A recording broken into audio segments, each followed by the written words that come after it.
Allah sebagai Rabb, Islam sebagai agama, dan Muhammad SAW sebagai Nabi. Assalamualaikum warahmatullahi wabarakatuh. Maka Allah Subhanahu wa Ta'ala akan meridhoi kita kelak pada hari kiamat. Alhamdulillah. Alhamdulillahilladzi hadana wa kafana wa ja'alana minal muslimin. Asyhadu an la ilaha illallah wahdahu rabbi la syarika lah wa asyhadu anna Muhammadan abduhu wa rasuluhu alladzi la nabiyya ba'dah. Faqala Allah azza wa jalla ya ayyuhalladzina amanu taqullaha haqqa tuqatih wa la tamutunna illa wa antum muslimun, amma ba'du. Hadirin dan hadirat, ibu, bapak, saudara dan saudari sekalian yang dimuliakan Allah Subhanahu wa Ta'ala. Alhamdulillah, setelah kita melaksanakan kewajiban Allah, salat maghrib berjamaah,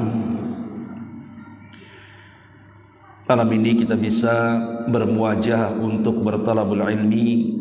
Dan saya ucapkan jazakumullah khairan kepada penyelenggara kajian di malam hari ini sudah mengundang saya kemari.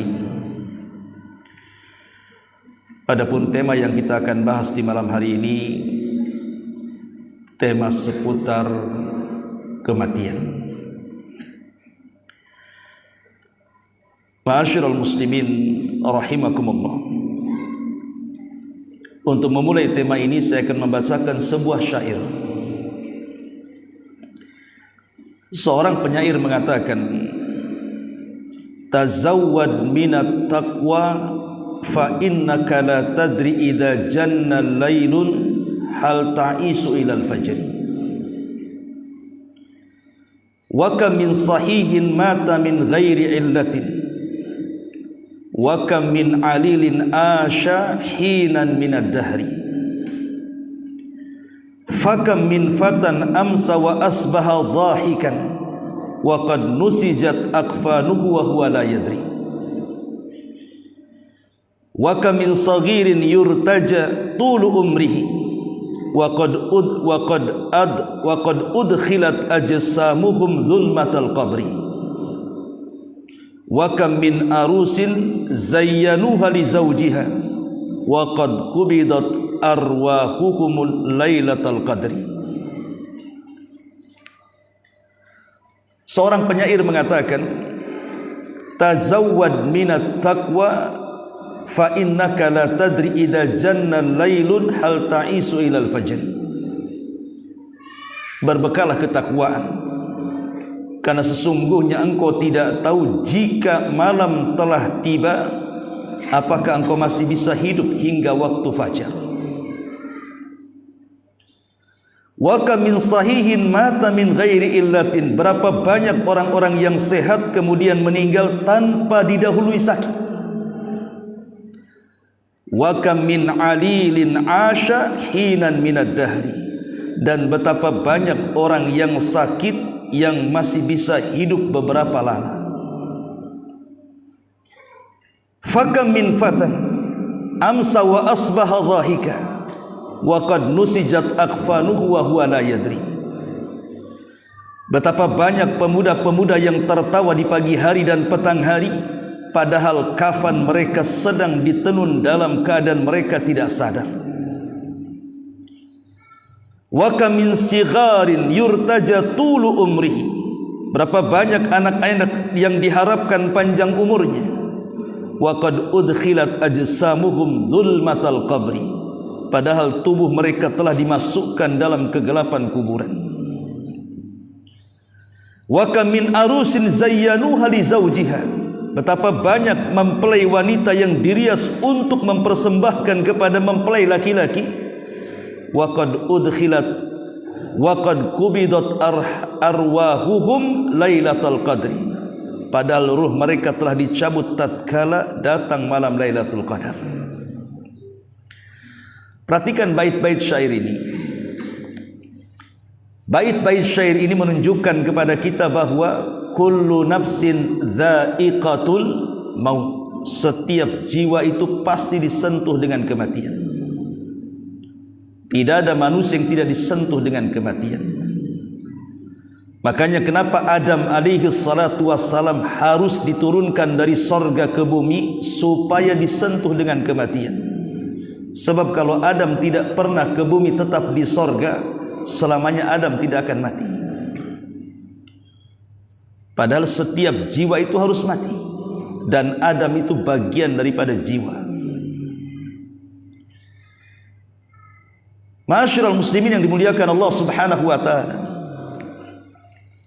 Abu Bakar Siddiq radhiyallahu an, ma'ruf seorang sahabat Nabi, orang terbaik setelah Nabi sallallahu alaihi wasallam itulah Abu Bakar Siddiq. Menjelang wafatnya, putrinya Aisyah Ummul Mukminin radhiyallahu anha membacakan bait-bait syair, di mana bait-bait syair yang diungkapkan oleh Ummul Mukminin Aisyah itu mengungkapkan tentang kesedihan akan ayahnya Abu Bakar. Tapi Abu Bakar mengatakan, tidak pantas engkau mengucapkan syair-syair itu, tapi katakanlah, waja'at sakratul mautu bil haq dzalika ma kunta minhu tahid. Apabila sakarat kematian itu sudah datang, maka tidak mungkin dihindarkan. Itulah yang membuat orang lari darinya. Artinya sekelas Abu Bakar Siddiq radhiyallahu an, manusia mulia, disentuh dengan kematian. Umar bin Khattab radhiyallahu an, saat detik-detik wafatnya dia mengatakan kepada Ibnu Umar putranya, letakkan kepalaku di tanah. Letakkan kepalaku di tanah, kata Umar. Celaka kalau seandainya Umar meninggal dalam kondisi tidak baik. Bahkan Umar ibn Abdul Aziz, cicit daripada Umar ibn Khattab radhiyallahu an, saat wafat, mendetik-detik wafatnya dia mengatakan kepada orang-orang di sekitarnya, hantarkan aku ke kuburan. Dia ingin sebelum meninggalnya melakukan ziarah kubur. Setelah kemudian dipapah dan dibopong sampai ke areal kuburan, dia pun menangis. Kemudian Umar bin Abdul Aziz mengatakan, ya man la yazulu mulkuh irham man qazzala mulkuh. Wahai zat yang tidak pernah hilang kekuasaannya, kasihilah, sayangilah atau kasihinilah hambamu yang telah hilang kekuasaannya. Wahai zat yang tidak pernah hilang kekuasaannya, sayangilah kepada zat yang telah hilang kekuasaannya.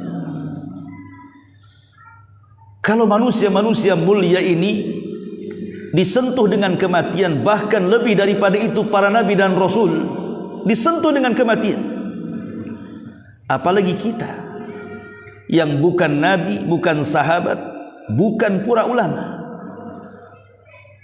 Maka jelas kematian itu akan menyentuh siapapun. Makanya dalam bait syair ini dikatakan berapa banyak orang-orang yang sehat kemudian meninggal tanpa didahului sakit. Tapi betapa banyak orang-orang sakit juga tidak mati-mati, justru diberikan usia panjang pula dia. Terlihat di masyarakat kan ada orang yang menjaga orang sakit. Anggaplah orang sakit ini stroke berkepanjangan, tidak sembuh-sembuh. Yang menjaga lebih mati duluan dibandingkan yang dijaga. Dan itu banyak tuh. Makanya di sini dikatakan betapa banyak orang yang sehat kemudian meninggal tanpa didahului sakit, tetapi banyak orang sakit tak mati-mati pula dia. Karena memang sakit itu bukan tanda kematian. Ingat, sakit itu bukan tanda kematian. Walaupun umumnya kematian itu diawali sakit, tapi sakit bukan tanda kematian. Banyak orang sehat mati dan orang sakit pula lama matinya. Atau dikatakan fakam min fata amsa wa asbaha dhahikan wa qad nusizat akfanuhu wa huwa la yadri. Berapa banyak pemuda-pemuda yang tertawa di pagi hari, tertawa di petang hari, dia tidak sadar kain kapan sudah ditenun kepadanya. Saya teringat waktu corona kemarin, saya ingat ada satu kawan itu, orangnya suka olahraga di pagi hari, suka lari, sehat jasadnya itu. Tiba-tiba kemudian ketika pemerintah mewajibkan vaksin, divaksin dia, vaksin pertama, malamnya demam, besoknya pula mati. Padahal dia lebih sehat dibandingkan saya. Saya jarang olahraga, dia suka olahraga. Dan dia pantang makanan-makanan sembarang masuk. Padahal paginya ngobrol dengan saya itu, ngopi juga di warung itu. Besok pula dia sudah dikafani. Inna lillahi wa inna ilaihi raji'un. Wa kam min sigharin yurtaja tulu umrihi wa qad udkhilat ajsamuhum zulmatal qabri. Bahkan anak-anak, bayangkan, baru lahir, harusnya dia akan panjang umurnya karena dia baru lahir. Harusnya orang-orang yang sudah tua, nenek-nenek, kakek-kakek, itulah yang mati duluan. Tapi betapa banyak anak-anak kecil yang diharapkan panjang umurnya, rupanya mereka lebih dulu dimasukkan kuburan dibandingkan kakek neneknya. Itulah kullu nafsin dha'iqatul maut. Kematian itu menyentuh siapa saja, mau bayi, mau anak remaja, mau orang dewasa, mau orang tua. Kematian akan menyentuh siapapun yang memiliki jiwa, karena setiap jiwa itu disentuh dengan kematian. Pertanyaan pun muncul, kenapa Allah Subhanahu wa ta'ala menciptakan kematian? Apa hikmah di balik kematian itu? Yang pertama, hikmah di balik kematian itu, Allah ingin menunjukkan qudratuhu, kekuasaannya, bahwa dia bisa saja menghidupkan dan mematikan. Di mana di antara kuasa Allah Subhanahu wa ta'ala ketika menciptakan manusia, mulai dari lemah, bayi lahir itu lemah, kemudian mulai menguat sampailah kuat sekali. Tapi setelah di atas kekuatannya, dia akan melemah kembali, dan seperti anak-anak, dan disentuh dengan kematian. Itulah kuasa Allah bagi manusia, bahwa manusia itu ada batas usianya. Orang kalau sudah tua tidak mungkin awet tua. Pasti yang namanya tua itu ada limitnya. Lah limit tua itulah kematian namanya. Sehebat apapun orang yang sudah tua, anggaplah mungkin seorang nenek, bolak-balik dia ke salon, bolak-balik dia pesan skincare atau apa namanya, disuntik silikon sana sini, yang namanya tua tetaplah dia tua. Dan ada batas usia, karena memang kematian itu salah satu daripada qudratullah, itu kuasa Allah, bukan kuasa kita. Kita pengen dipanjangkan umurnya, tapi Allah tidak berkehendak seperti itu. Apa yang kita kehendaki belum tentu dikehendaki Allah. Dan ingat, kalau Allah sudah berkehendak, walaupun kita tidak berkehendak, pasti terjadi. Dan apa yang kita kehendaki kalau Allah tidak berkehendak, tidak mungkin terjadi. Yang kedua, Allah Subhanahu wa ta'ala menciptakan kematian itu untuk menguji kita sebenarnya. Siapa di antara kita yang baik amalannya? Makanya Allah Subhanahu wa ta'ala mengatakan dalam surah Al-Mulk, alladzi khalaqal mauta wal hayata liyabluwakum ayyukum ahsanu amala. Dialah yang menciptakan adanya kehidupan dan kematian. Untuk apa?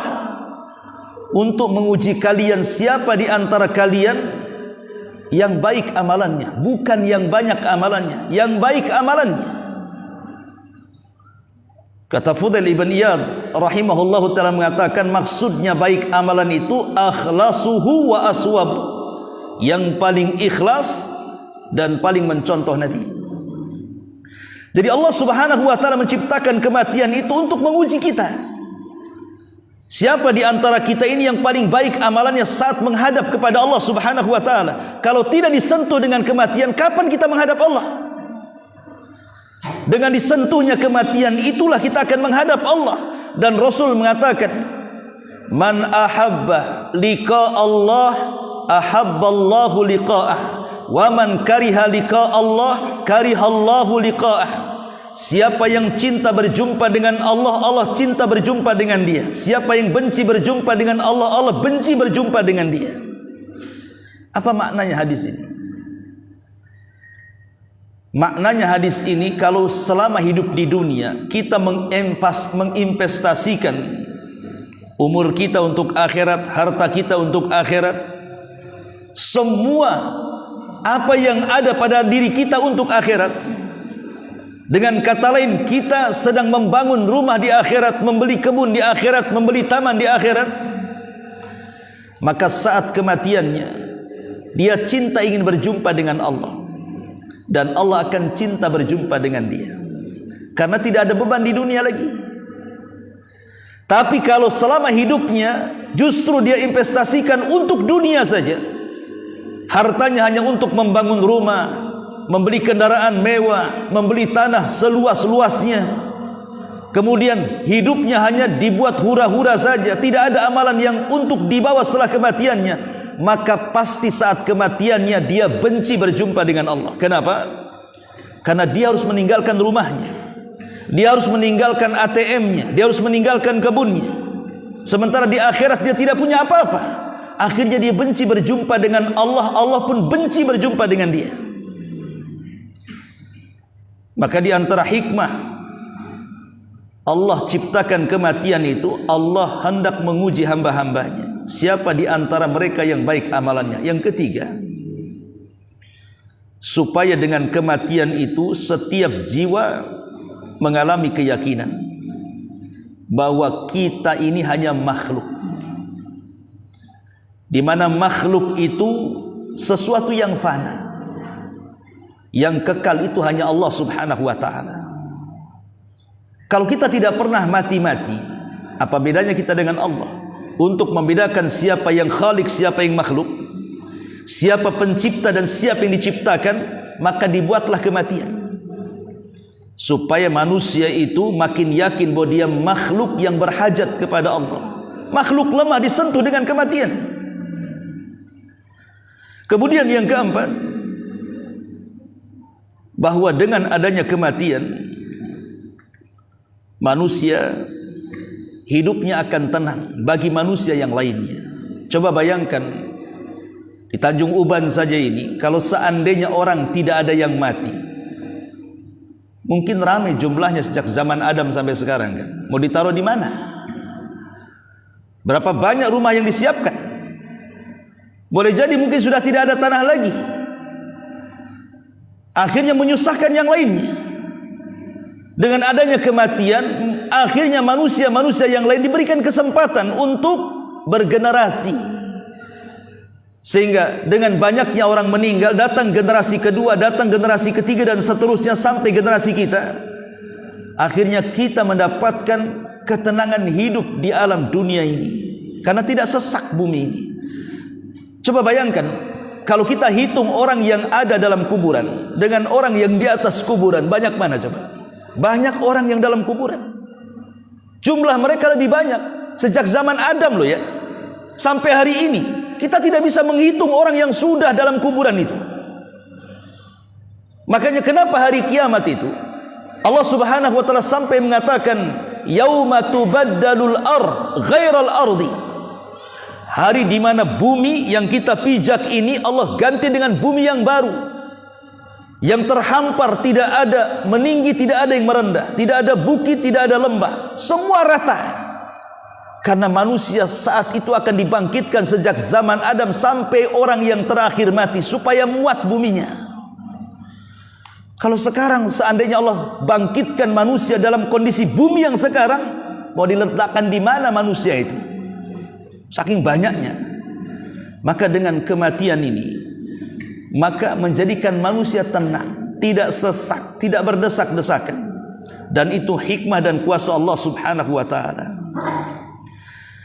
Kemudian yang terakhir, dengan adanya kematian ini juga bisa mengurangi kepenatan hidup seorang muslim.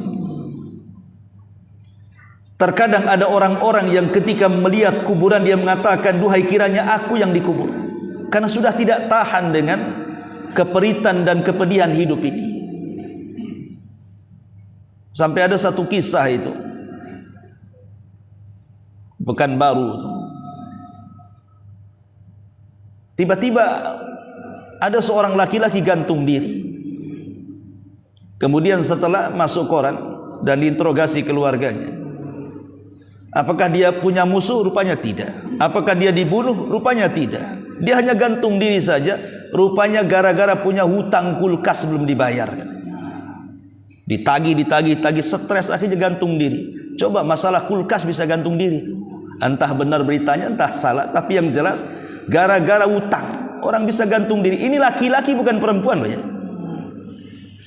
Kalau yang laki-laki saja sudah seperti perempuan putus asa, macam mana pula perempuan yang mengikuti perasaannya? Laki-laki kan mengikuti akal harusnya. Dia berpikir, masa harus gantung diri gara-gara kulkas? Jadi ada orang-orang yang kemudian memilih mati dibandingkan hidup di zaman sekarang ini. Tapi bagi seorang mukmin, kematian itu nikmat bagi mereka, bukan hal yang menakutkan. Dan itu pula yang ditunggu-tunggu mereka, karena dengan kematian itu minimalnya kepenatan hidup di dunia menjadi lapang. Ada 12 kabar gembira yang Allah Subhanahu wa ta'ala dan Rasulnya sebutkan di dalam Al-Quran dan juga hadis-hadis Nabi SAW tentang kematian seorang mukmin. Pertama, disebutkan di 2 ayat di dalam Al-Quranul Karim. An-Nahl ayat 32 dan Fussilat ayat 30. Dalam surah An-Nahl 32 Allah mengatakan, alladzina tawaffahumul malaikatu tayyibina yaquluna salamun alaikum udkhulul jannah bima kuntum ta'malun. Orang-orang yang diwafatkan dalam keadaan baik, maksudnya orang yang beriman, diwafatkan dalam kondisi baik oleh para malaikat, maka malaikat akan berkata kepada mereka, salamun alaikum, keselamatan bagi kalian, masuklah kalian ke dalam sorga disebabkan karena perbuatan kalian di dunia. Jadi kalau kematian seorang mukmin disambut baik para malaikat. Dan Allah mengatakan dalam surah Fussilat 30-nya, innalladzina qalu rabbuna Allah thumma istaqamu tatanazzalu alaihimul malaikatu alla takhafu wa la tahzanu wa abshiru bil jannati allati kuntum tu'adun. Orang-orang yang mengatakan Rabb kami Allah, kemudian istiqomah dengan kata-katanya. Artinya istiqomah dengan kata-kata Rabb kami Allah. Setiap yang Allah perintahkan kita laksanakan, setiap yang Allah larang kita tinggalkan, setiap yang Allah halalkan kita nikmati, setiap yang Allah haramkan kita jauhi. Istiqomah dengan 4 perkara itu. Maka saat detik-detik wafatnya, maka malaikat akan datang. Ingat bahwa ketika orang meninggal, yang datang itu bukan satu malakul maut saja, tidak. Dan malakul maut itu bukan satu, jumlahnya banyak. Lain dengan Jibril 1, Mikail 1, Israfil 1. Tapi kalau malakul maut itu sifatnya rombongan. Makanya kalau kita lihat di masyarakat ini, kalau ada pengumuman innalillahi wa inna ilaihi raji'un 2 hari nanti ada lagi tuh. Sama dengan orang kelahiran. Di sana lahir, di sini lahir lagi, di situ lahir lagi. Lah kematian juga kadang-kadang musiman tuh. Dan tidak mungkin satu malakul maut sibuk mencabut di sini, habis itu nyabut di sana pula. Tidak. Macam mana satu dunia ini serentak mati? Apa enggak sibuk tuh malakul maut tuh? Jadi malakul maut itu artinya malaikat yang jumlahnya banyak, tetapi dikirim kepada setiap jiwa satu malakul maut, kemudian ditemani dengan rusulul mauti, rasul-rasul kematian, sebagaimana Allah mengatakan tawaffathum rusuluna, kami wafatkan mereka dengan diutusnya utusan-utusan malaikat kami, kata Allah. Karena malakul maut itu tugasnya hanya mencabut nyawa saja dia. Jadi yang berperan itu adalah rusul kematian. Dialah yang kemudian menarik ruh, Mulai dari jari jemari kaki terus sampai jari jemari tangan, ditarik sampai ke kerongkongan. Kalau sudah ruh di kerongkongan, ini tugas malakul maut tuh yang ngambil tuh. Dan ingat, setiap ruh keluar itu dari mana? Dari mulut. Ruh itu keluar dari mulut kita. Makanya setiap ruh itu keluar, kata Rasul, tabi'ahul basar, pasti pandangan akan mengikutinya. Lihat orang mati biasanya melotot matanya. Makanya Rasul menyunahkan tutup supaya tidak menakuti orang. Lah rusulul maut ini, kalau dia datang kepada seorang mukmin, apa kata Allah di sini? Tatanazzalu alaihimul malaikatu alla takhafu wa la tahzanu. Maka dia akan bisikan di telinganya, jangan takut, jangan sedih. Artinya jangan takut terhadap perkara yang akan datang. Jangan takut nanti setelah kau mati di kuburan, jangan takut nanti setelah kiamat di padang mahsyar, jangan takut, jangan takut. Dan jangan sedih tentang perkara yang kau tinggalkan. Jangan sedih, kau tinggalkan anakmu, kau tinggalkan istrimu, kau tinggalkan suamimu. Allah sudah mengirim malaikat menjaga mereka. Jadi betul-betul dihibur. Kemudian setelah dibisikkan jangan takut, jangan sedih, karena Allah sudah janjikan sorga yang menanti kepadamu, maka dia pun tenang. Saat tenang ruh di tenggorokan itulah, maka tugas malaikat maut mencabutnya. Itu pun hanya sesaat dicabut, kemudian diserahkan kepada rusul kematian lagi, yang sudah mempersiapkan kapan dari sorga, sudah mempersiapkan minyak wangi dari sorga, kemudian diangkat ke langit. Ruhnya diangkat ke langit sampai menembus langit pertama, kedua, ketiga, sampai ketujuh, sampai berjumpa dengan Allah. Dan Allah katakan, kembalikan ruh ke dalam jasadnya, tapi catatannya letakkan di tempat yang paling tinggi di sorga fil iliyyin. Lihat kematian seorang mukmin. Kematian seorang mukmin tenang. Sampai-sampai Rasul mengistilahkan dalam hadis Bara bin Azib itu seperti tetesan air yang terakhir keluar dari mulut teko. Coba bayangkan kalau ini teko umpamanya, ini masih banyak airnya ya, saya tuangkan, pasti akan deras karena banyak airnya. Tapi kalau airnya tinggal satu tetes, kemudian kita tuangkan, pasti dia akan jalan pelan tuh yang satu tetes itu, sampai menggantung di mulut teko, baru kemudian netes. Itu kalau akhir daripada air yang ada dalam teko. Lah kematian seorang mukmin, kata Rasul dalam hadis Bara bin Azib itu seperti tetesan yang terakhir keluar dari mulut teko, kata Nabi. Saking tenangnya keluar, tenang sampai di tenggorokan. Dan kalau sudah di tenggorokan, tidak mungkin kembali ke bawah. Karena Allah yang mengatakan, hatta idza balagatit taraqi wa qila man rah. Ketika ruh sudah sampai di sini, siapa yang bisa meruqyah dia, mengembalikan ruhnya ke dalam jasadnya? Tidak bisa. Maka sejak itulah tobat dia ditolak. Kalau ruh sudah di sini, percuma dia tobat. Lihat Fir'aun, dia bertobat dan mengatakan amantu bima amanat bi Bani Israil. Aku beriman dengan apa yang diimani Bani Israil. Diterima tobatnya Fir'aun? Tidak, karena dia bicara seperti itu ketika ruh sudah di sini. Kata Rasul, innallaha yaqbalu taubata 'abdin ma lam yugharghir. Allah itu masih menerima tobatnya seorang hamba sebelum nyawa di kerongkongan. Ini yang pertama, kabar gembira bagi seorang mukmin saat kematiannya. Yang kedua, di dalam kuburan itu ada beberapa peristiwa yang harus diimani. Pertama disebut dengan dhaghtatul qabri, himpitan kuburan. Yang kedua fitnatul qabri, fitnah kuburan, pertanyaan mungkar dan nakir. Yang ketiga azabul qabri, azab kubur, yang kita harus berlindung pada setiap solat kita. Allahumma inni a'udzubika min azabi jahannam wa min azabil qabri wa min fitnatil mahya wal mamat wa min syarri fitnatil masihid dajjal. Kita berlindung dari azab kubur. Kemudian yang keempat, ada nikmat kubur. Lah dalam himpitan kuburan ini tidak ada yang selamat. Semua manusia pasti dihimpit kubur. Mau dia mukmin atau kafir, mau dia ulama ataupun orang biasa. Semua manusia pasti dihimpit. Sampai bayi yang tidak berdosa aja dihimpit.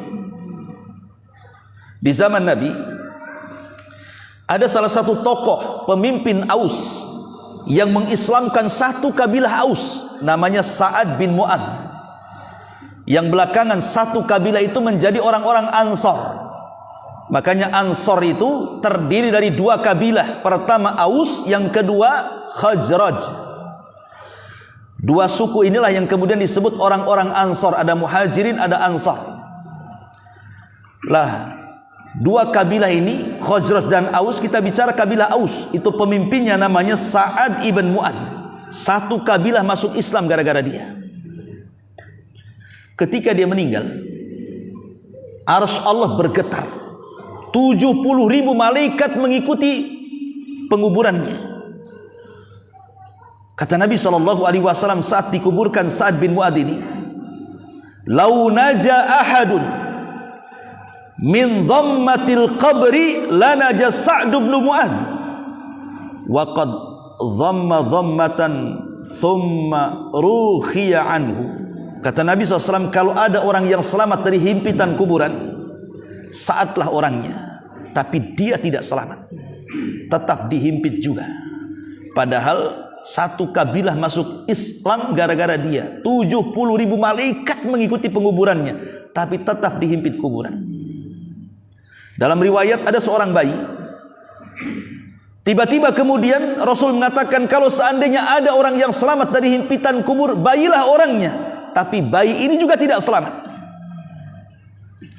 Tetapi tentunya himpitan kuburan bagi bayi, bagi orang-orang yang beriman akan berbeda dengan himpitan kepada orang kafir, orang fasik, orang fajir, orang jahat, dan begitu seterusnya. Kata Al-Hafidh Ibnu Hajar Al-Asqalani, seorang ulama Syafi'i, mengatakan, adapun himpitan kuburan bagi orang-orang yang beriman, maka itu seperti seorang ibu yang menanti anaknya. Setelah lama hilang kemudian kembali, maka sang ibu itu akan memeluknya. Maka pelukan ibu kepada sang anak atau sang bayi itu tidak mungkin menyakitinya. Karena tanah itu ibarat ibu kita. Bukankah manusia pertama Adam itu diciptakan dari tanah? Dan kita juga akan kembali kepada tanah. Maka tanah itu ibarat ibu kita dan kita anaknya. Jadi kalau kita masuk ke dalam tanah kemudian dihimpit, itu ibarat seorang ibu memeluk anaknya. Itu kalau yang beriman. Tapi kalau orang kafir, kata ulama, ketika dihimpit kuburan maka akan meretakkan seluruh tulang dan persendian, maka dia akan menjerit, seluruh binatang mendengar kecuali jin dan manusia tidak mendengar. Saking merasa sakitnya himpitan itu. Tapi bagi orang yang beriman, himpitan itu sebuah nikmat. Karena dipeluk seperti seorang ibu memeluk bayinya. Ini yang kedua.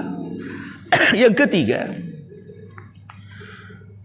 orang-orang yang beriman apabila terjadi fitnah kubur.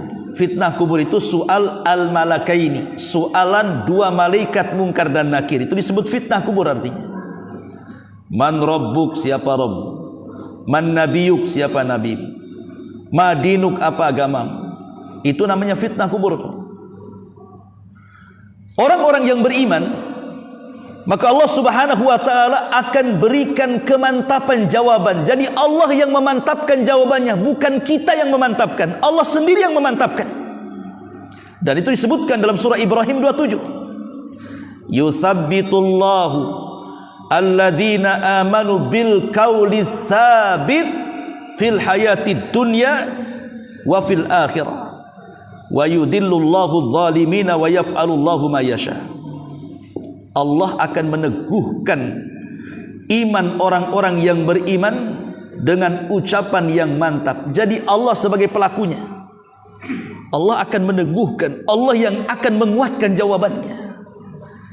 Karena sekalipun anda ini di dunia kalau ditanya siapa Rabbmu, kalau orang Islam tentu lantang mengatakan Allah Rabbku. Siapa nabimu? Orang Islam pasti lantang mengatakan Muhammad nabiku. Apa agamamu? Tengok KTP saya, buta ya, Islam. Di dunia kita bisa saja mudah menjawab, tapi di akhirat mampu kita jawab soalan-soalan yang sudah kita tahu pertanyaan dan jawabannya? Belum tentu. Karena yang memantapkan jawaban itu bukan kita, tapi Allah yang memantapkan jawaban. Dan itu hanya diberikan kepada orang-orang yang beriman saat kematiannya. Ini yang ketiga. Yang keempat, Allah lancarkan jawabannya. Bukannya dimantapkan, tapi lancar dia menjawab. Sebagaimana hadis Bara bin Azib radhiyallahu an, wa ya'tihi malakani, maka akan datang dua malaikat kepadanya, fayujlisanihi, maka akan didudukkan oleh keduanya, fayakulani lahu, maka keduanya akan berkata kepada orang ini, man rabbuk, siapa Rabbmu? Fayakul, maka dia mengatakan, Rabbi Allah, Rabbku Allah. Fayakulani lahu, keduanya akan mengatakan, ma dinuk, apa agamamu? Fayakul, maka dia mengatakan, dinil Islam, agamaku Islam. Fayakulani lahu, keduanya juga akan mengatakan, ma hadar rajul alladhi bu'itha fikum, kenal enggak orang yang diutus Allah kepada engkau ini? Maka dia mengatakan, ya huwa Rasulullah, dia adalah Rasulullah Muhammad sallallahu alaihi wasallam. Fayakulani lahu, maka dua malaikat berkata lagi, wa ma yudrik, apa yang kau ketahui? Kemudian dia mengatakan, qara'tu kitab Allah, aku membaca Al-Quran, fa amantu bih, aku beriman dengan Quran, wa saddaqtu, dan aku juga membenarkan Quran. Maka ketika itu Allah mengatakan, ang sadaqa abdi, hambaku telah benar. Lihat, lancar jawabannya. Kita saja kalau ada orang yang lancar jawabannya, memang orang ini cerdas, ya. Maka Allah berikan kecerdasan, kelancaran jawaban. Tapi tidak semua orang mampu lancar dalam jawaban. Ada orang yang dibentak malaikat, siapa Rabbu, dia tidak bisa berkata-kata kecuali mengatakan, la adri, aku tidak tahu, aku tidak tahu. Qultu kama qalan nas wa fa'altu kama fa'alan nas, aku hanya mengatakan mendengar manusia ngomong begini, aku ikut ngomong begitu. Ada orang yang tidak sanggup, padahal di dunia lancar tuh dia, paham tuh antara soalan dan jawaban. Tapi ketika ditanya mungkar nakir, tak bisa pula magap-magap dia. Ya, karena itu semua taufik dari Allah subhanahu wa ta'ala. Makanya kenapa kalau kita ini sedang mengantarkan jenazah ke kuburan, orang yang dikubur itu cuma perlu 3 dari kita. Pertama, dia perlu ampunan dosa-dosanya, maka kita katakan, ya Allah, ampuni dosa orang ini. Yang kedua, orang yang dikubur itu perlu kasih sayang Allah, karena kalau bukan kasih sayang Allah, dia tidak akan selamat. Maka kita katakan, Allahumma arhamhu, ya Allah, rahmati orang ini. Yang ketiga, dia perlu kemantapan jawaban. Makanya kita yang mengantarkan jenazah meminta kepada Allah, Allahumma tsabbithu, ya Allah, tetapkan jawabannya. Itu sunnah orang mengantarkan jenazah itu. Jangan mengantarkan jenazah habis itu balik, ya. Apa gunanya? Gunanya kita mengantarkan jenazah ke kuburan itu supaya sebelum pulang kita mendoakan 3 perkara. Ya Allah, ampuni dosa orang ini, ya Allah, rahmati orang ini, ya Allah, tetapkan jawaban orang ini, baru kita balik. Itu yang dihajatkan orang yang mati. Nah, ini kadang-kadang kita mengantarkan kuburan hanya gitu saja kan. Padahal tidak demikian, ada sunnahnya. Jangan langsung balik. Dekati kuburannya, ambil kepalan 3 tanah, kalau kita tidak sempat menguburkan, letakkan di atasnya, doa dengan 3 doa itu. Kan tidak lama. Ya Allah, ampuni. Gak apa-apa pakai bahasa Indonesia, apa salahnya? Allah tahu kok. Ya Allah, ampuni orang ini, ya Allah, rahmati orang ini, ya Allah, tetapkan jawaban orang ini, kemudian pergi. Begitu sunnahnya, ya. Ma'asyiral muslimin wal muslimat rahimakumullah. Ini yang keempat. Yang kelima, ketika seorang muslim atau seorang mukmin lancar dalam jawaban, maka akan ada panggilan dari langit dan mengatakan, ang sadaqa abdi, hambaku telah benar. Allah akan mengirim seorang penyeru untuk menyeru dan mengatakan, hambaku telah benar. Artinya seorang mukmin akan diberikan tazkiyah, rekomendasi dari Allah tentang kejujurannya. Kalau Allah sudah menganggap kita jujur, tidak ada manusia yang mengatakan kita dusta. Tapi kalau satu dunia mengatakan kita jujur, kalau Allah kita mengatakan kepada kita dusta, tetap kita dusta. Karena rekomendasi manusia itu tidak ada harganya. Tapi rekomendasi Allah subhanahu wa ta'ala itu sangat berharga. Kalau Allah katakan kita jujur, maka mau tidak mau manusia harus mengatakan kita jujur. Ini yang kelima. Yang keenam, dibukakan pintu sorga. Jadi kalau ada seorang mukmin masuk ke dalam kuburan, kemudian ditanya dia bisa menjawab, kemudian Allah berikan rekomendasi tentang kejujurannya dan mengatakan ang sadaqa abdi, hambaku telah benar, apa yang terjadi? Maka Allah katakan dalam hadis Nabi SAW, waftahu lahu baban minal jannah, bukakan pintu sorga, hadapkan ke dalam kuburnya. Subhanallah, belum masuk sorga, tapi sorga sudah dibukakan, pintunya dihadapkan ke dalam kuburannya. Makanya Utsman ibn Affan radhiyallahu anhu, kalau diceritakan neraka biasa-biasa saja raut mukanya, tapi kalau diceritakan tentang kuburan bisa menangis Utsman. Sehingga dikatakan, ya Utsman, dibicarakan neraka kau biasa-biasa saja, dibicarakan kuburan kenapa kau menangis? Maka Utsman ibn Affan mengatakan, waihakum, celaka engkau. Tahu enggak kuburan itu apa? Kata Utsman, kuburan itu adalah raudhatun min riyadil jannah au hufratun min hufarin nar. Kuburan itu bisa jadi taman yang mengarah ke sorga, tapi bisa menjadi lubang yang menghantarkan ke neraka. Kalau kita selamat di kuburan, maka selamat setelahnya. Kalau kita tidak selamat di kuburan, jangan harap selamat setelahnya. Makanya Utsman menangis ketika dibicarakan kuburan itu. Tetapi kalau di kuburan saja pintu surga sudah diarahkan, maka berarti ada kesempatan dia masuk ke dalam surga. Cukup sampai di situ. Yang kedelapannya, yang ketujuhnya, maka kuburan yang tadinya sempit, yang terjadi himpitan itu tiba-tiba diluaskan. Ada dua riwayat. Pertama riwayat Abu Hurairah, dan yang kedua riwayat Bara' bin Azib. Riwayat Abu Hurairah mengatakan, "Tsumma yubsahu lahu fi qabrihi sab'una dhira'an fi sab'in." Jadi kuburan akan diluaskan itu sejauh 70 hasta kali 70 hasta. 70 hasta kali 70 hasta. Satu hasta itu dari sini ke sini, ini satu hasta namanya. Kalau di meter, setengah meter. Segini itu kan setengah meter kan? Ya. Kalau 70 hasta itu berarti 35 meteran kali 35 meter. Kuburan itu diluaskan. Antum saja beli rumah di perumahan 8 kali 12. Ya kan? Ini kuburan kita 35 kali juga luas tuh. Rumah kita kalau luas kan lapang gitu kan. Tapi dalam riwayat Bara' bin Azib lebih luas lagi, karena tidak disebutkan bilangannya. Rasul hanya mengatakan maddal basar, sejauh mata memandang. Bayangkan, sejauh mata memandang. Itulah luasnya kuburan. Logika saja, coba seandainya saya kurung Anda di satu tempat. Anggaplah ruangan kamar, saya kurung di situ. Saya gelapkan lampunya. Tidak ada handphone, tidak ada TV, tidak ada kulkas, tidak ada kipas angin, tidak ada AC, tidak ada apa-apa. Kosong gitu saja, lampu juga dimatikan.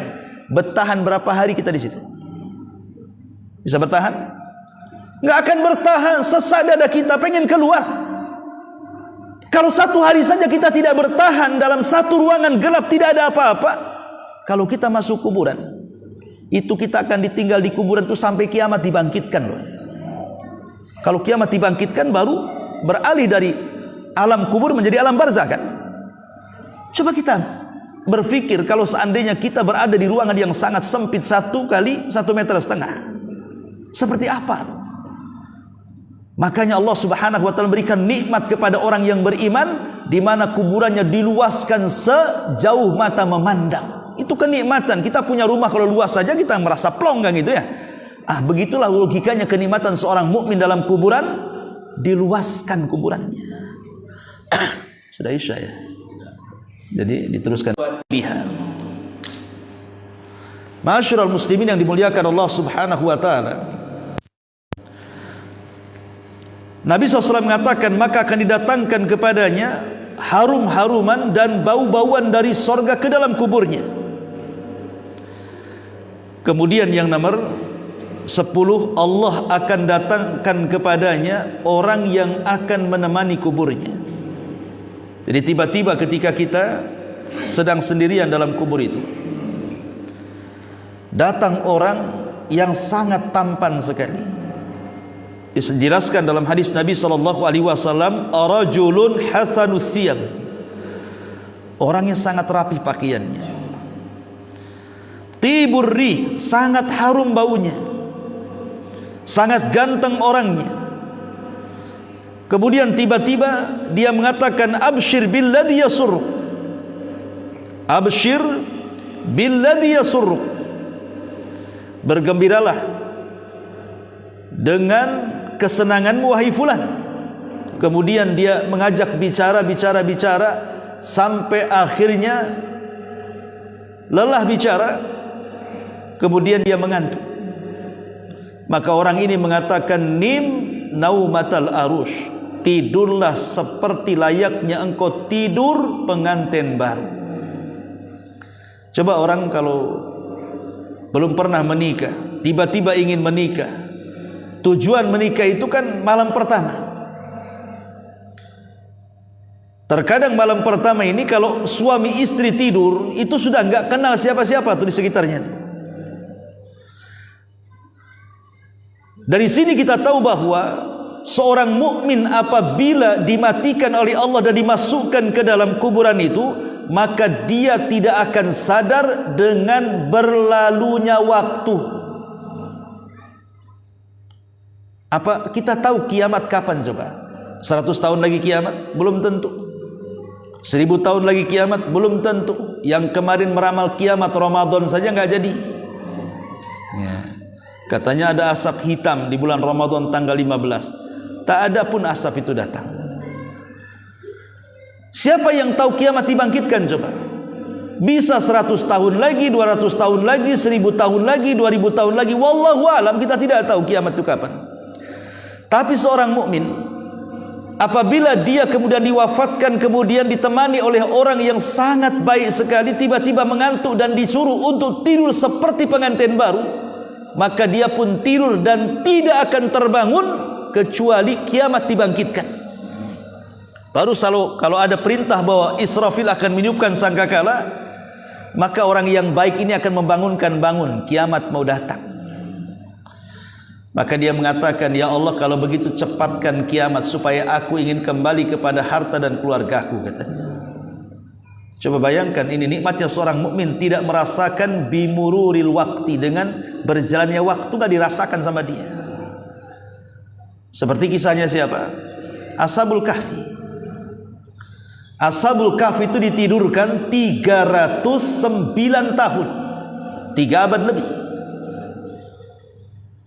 Ketika dia masuk ke dalam gua, mereka dalam kondisi takut, dan takutnya luar biasa karena mereka menjadi buronan kerajaan Romawi.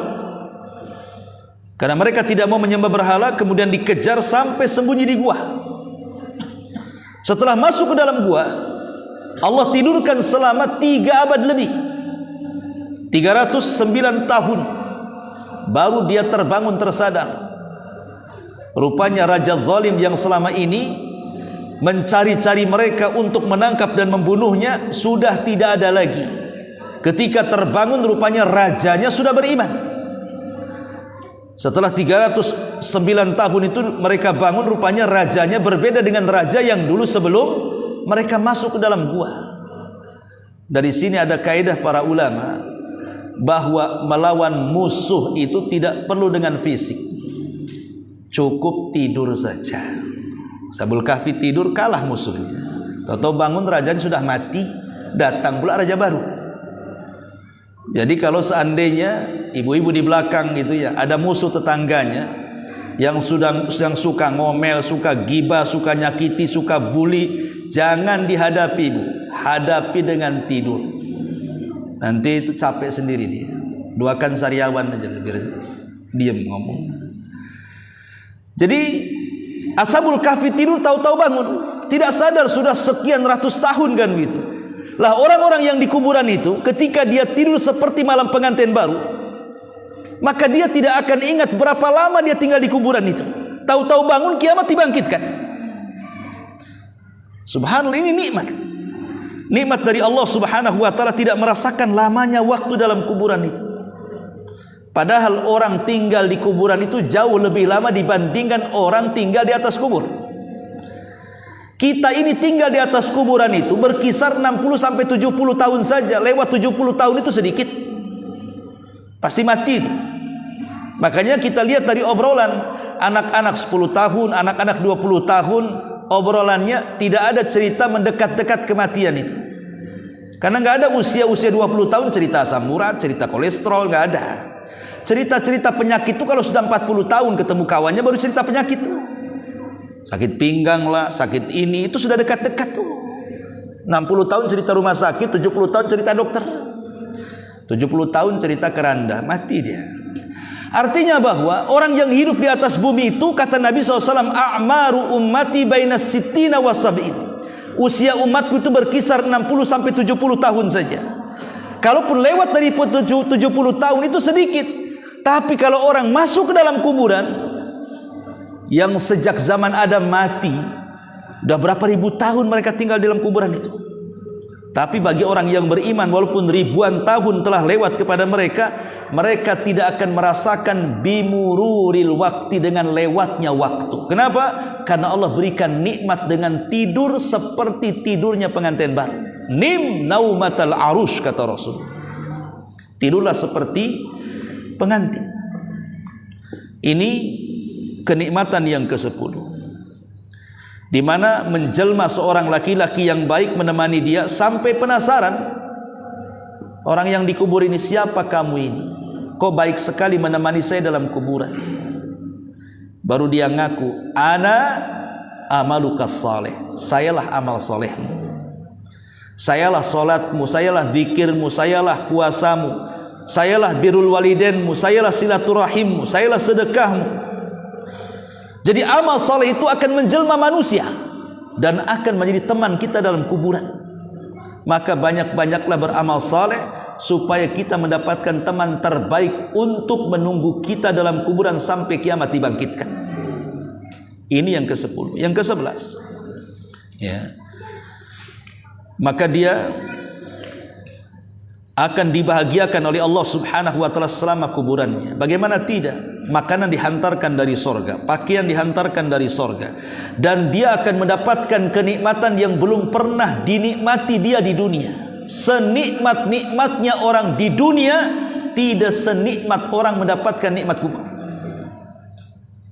Karena nikmat kubur itu bagian daripada nikmat sorga. Sampai ada hadis yang mengatakan, nanti pada hari kiamat didatangkan seorang laki-laki yang ketika di dunia orang paling belangsak, orang paling susah, orang paling miskin, orang paling kere, tidak pernah sejak brojol sampai mati dia senang hidupnya. Tapi Allah takdirkan dia termasuk penduduk sorga.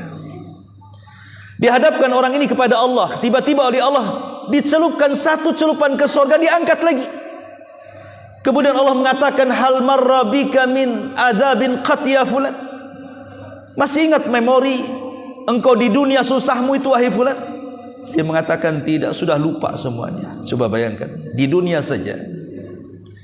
Kalau kita pernah susah kemudian kaya, ketika kita sudah jadi kaya, kita masih ingat masa-masa miskin kita. Itu di dunia tuh. Kita ini sudah kaya, dulunya miskin, susah, tiba-tiba jadi kaya gitu. Ketika masa kaya kita masih mengingatlah masa-masa miskin kita kan. Tapi orang dicelupkan ke sorga, tidak ingat apa-apa, lupa pernah dia miskin itu. Itu hebatnya sorga. Lah kenikmatan kuburan itu nikmat sorga yang dihantarkan ke dalam kuburan. Bagaimana tidak nikmat? Makanya nikmat kubur disebut nikmat kubur.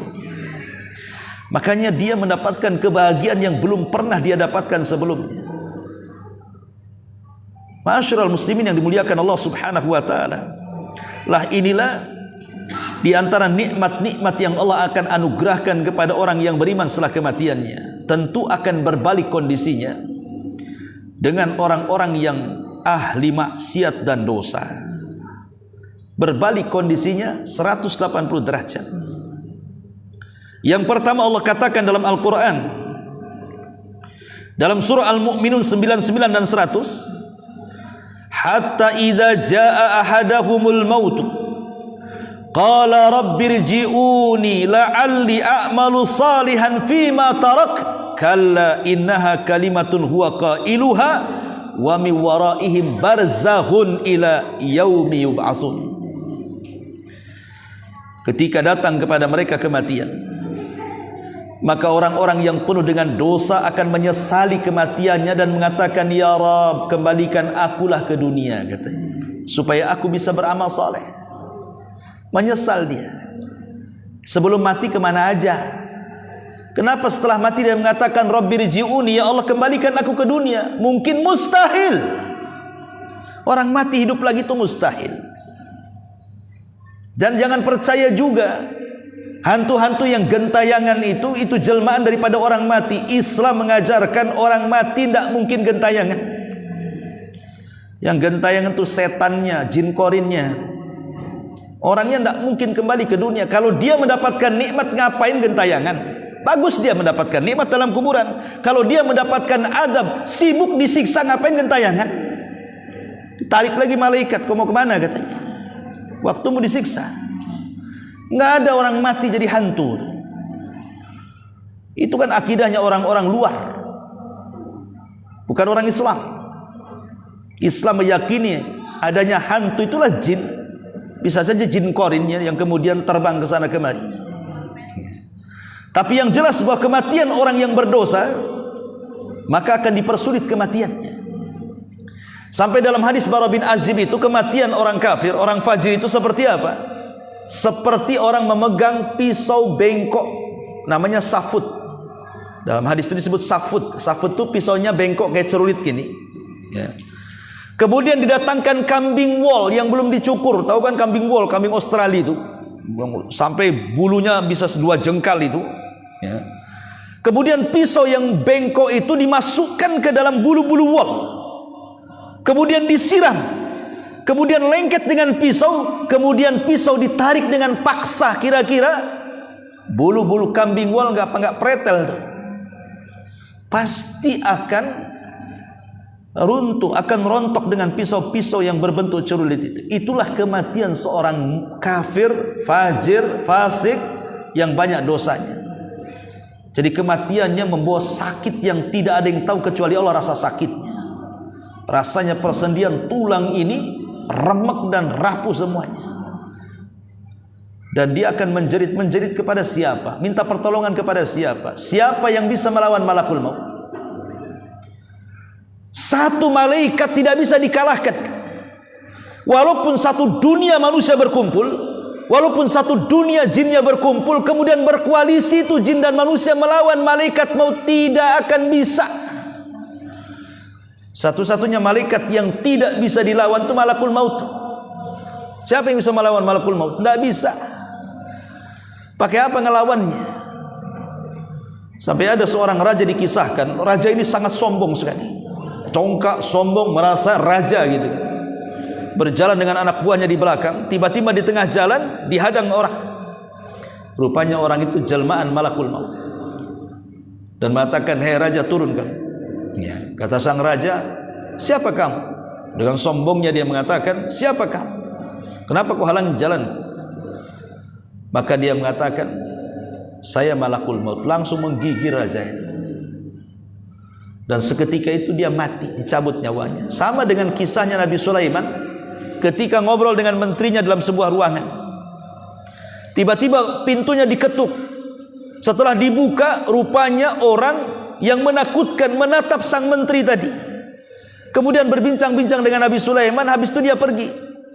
Setelah Nabi Sulaiman menghadap menterinya, kata menterinya, siapa itu wahai Nabi Allah? Kata Nabi Allah Sulaiman, dia adalah malakul maut. Sekarang dia cari korban. Karena dia sempat menatap dirinya, maka menteri ketakutan, jangan-jangan aku pula korbannya. Karena dia sebelum pergi dia menatap aku, katanya. Akhirnya dia mengatakan, ya Sulaiman, engkau kan Allah tundukkan awan dan juga angin, bawa terbang aku dengan awanmu, terserah kemana, katanya. Akhirnya Nabi Sulaiman bawa terbanglah orang ini, rupanya ke India sana.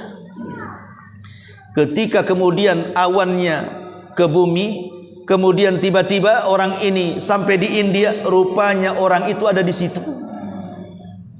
Itulah kematian, aina ma takunu yudrikumul mautu walau kuntum fi burujin musayyadah. Dimanapun kau berada, kata Allah, kematian itu pasti mengejarkan kamu walaupun kau di balik dinding yang sangat kokoh sekalipun. Kematian bisa menembus.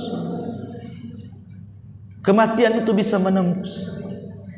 Dari sini kita tahu ma'asyiral muslimin bahwa kematian orang-orang fasik, fajir, kafir, maka kematian mereka akan sulit. Yang kedua, himpitan kuburannya juga akan dipersulit, akan merontokkan seluruh tulang dan persendiannya.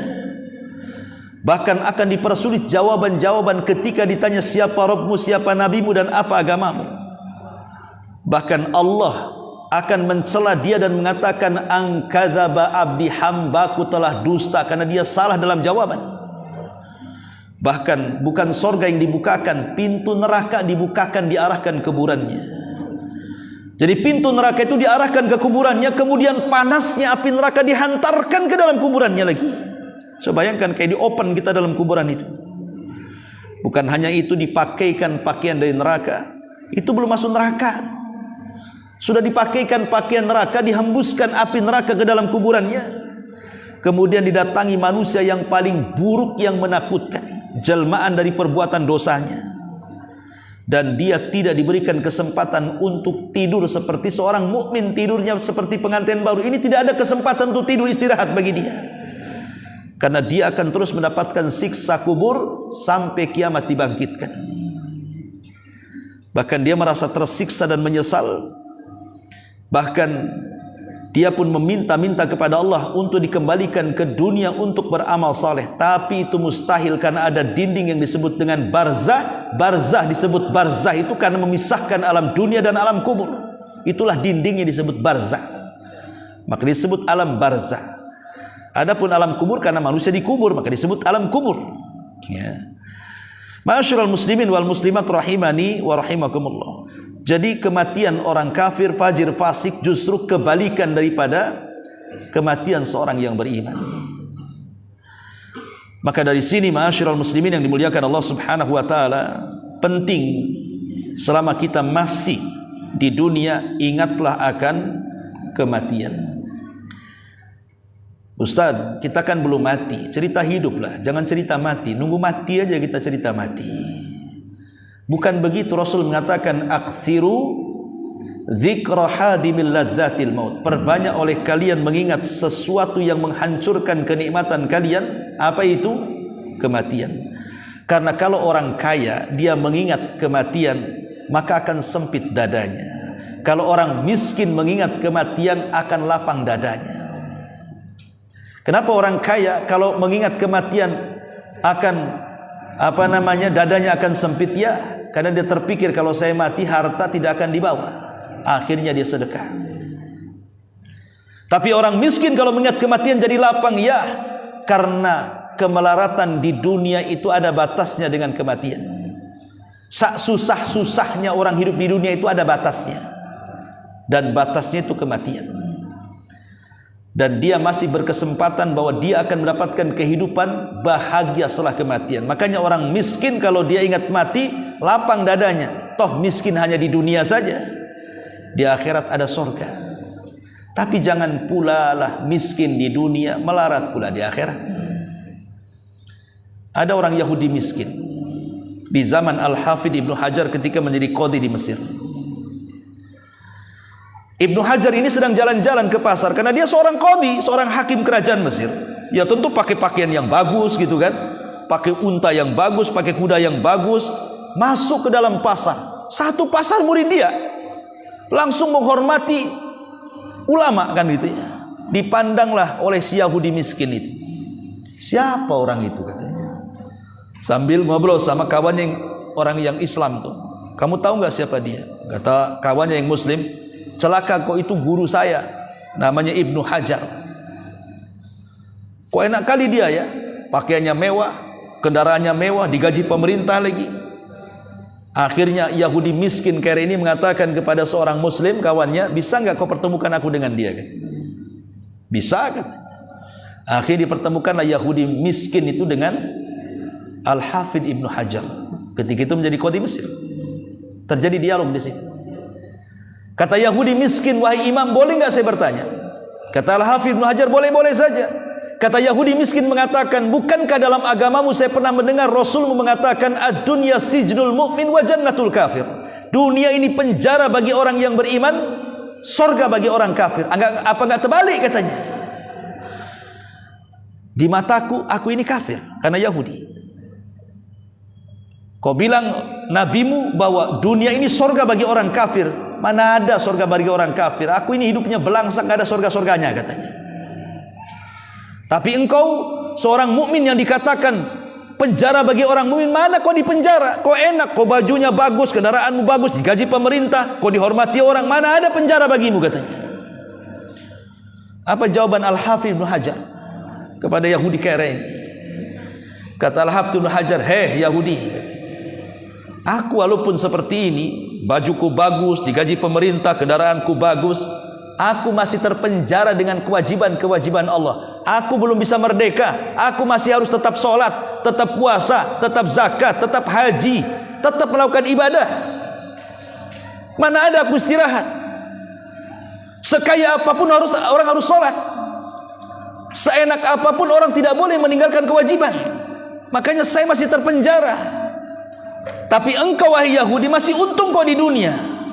Kalau kau mati masuk neraka, maka neraka lebih buruk daripada kondisimu di dunia. Maka dunia itu masih sorga untukmu katanya. Kan enak jawabannya tuh. Ya.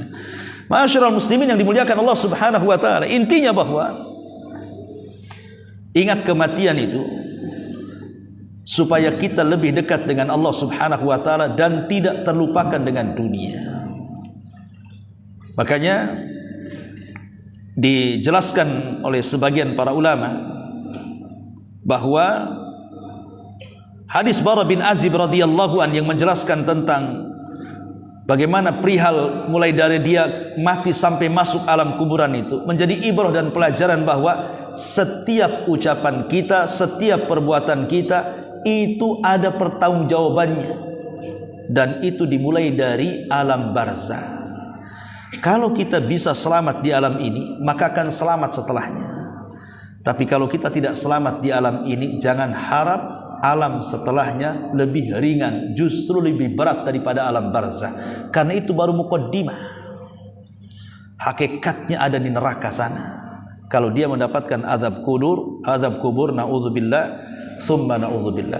Wallahu a'lam bishawab. Sudah jam 8. Ya, ada tanya jawab silakan. Kalau nggak ada kita tutup. Ya, nampaknya sudah mengantuk. Kita tutup saja.